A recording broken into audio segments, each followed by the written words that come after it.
السلام علیکم ورحمۃ اللہ وبرکاتہ۔ 2024 کا اسلامی کیلنڈر کے ساتھ ہم حاضر خدمت ہیں۔ اس ویڈیو میں ہمارا طریقہ یہ ہوگا کہ ہم سب سے پہلے انگریزی مہینہ کی پہلی تاریخ اور آخری تاریخ میں اردو مہینہ کی کون سی تاریخ ہوگی یہ بتائیں گے۔ پھر اس انگریزی مہینے کے بیچ کی تاریخوں میں جو اہم تاریخیں اور اسلامی تقریبات کی تاریخیں اور آراس وغیرہ پڑیں گی وہ ہم بیان کریں گے۔ ویڈیو شروع کرنے سے پہلے آپ سے درخواست ہے کہ چینل کو سبسکرائب کر لیں اور ویڈیو کو لائک اور شیئر ضرور کریں۔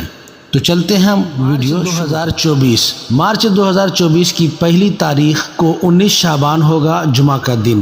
31 مارچ کو 20 رمضان ہوگا اور اتوار کا دن ہوگا۔ 10 مارچ کو 28 شعبان اتوار، یہ حضرت بایزید بسطامی علیہ رحمۃ الرضوان کی وصال کی تاریخ ہے۔ 11 مارچ 29 شعبان پیر، یہ حضرت غوث پاک علیہ رحمۃ الرضوان کی ولادت کی تاریخ ہے۔ اور 12 مارچ بروز منگل، رمضان المبارک کی پہلی تاریخ ہوگی انشاءاللہ، پہلا روزہ 12 مارچ کو ہوگا۔ اور 13 مارچ 2 رمضان بروز بدھ، یہ حکیم الامت حضرت مفتی احمد یار خان نعیمی اشرفی علیہ رحمۃ الرضوان کی عرس کی تاریخ ہے۔ 14 مارچ 13 رمضان جمعرات، حضرت خاتون جنت فاطمۃ الزہرا رضی اللہ تعالی عنہا کی وصال کی تاریخ ہے۔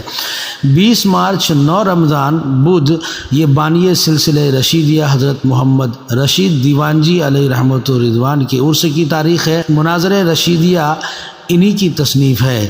21 مارچ 10 رمضان جمعرات، یہ حضرت خدیجۃ الکبریٰ رضی اللہ تعالی عنہا کی وصال کی تاریخ ہے۔ 28 مارچ 17 رمضان جمعرات جنگ بدر ہے اور اسی تاریخ میں ام المومنین حضرت عائشہ صدیقہ رضی اللہ تعالی عنہا کا وصال بھی ہوا تھا۔ 30 مارچ 19 رمضان سنیچر فتح مکہ کا دن ہے، اسی دن حضور صلی اللہ علیہ وسلم نے مکہ فتح فرمایا تھا۔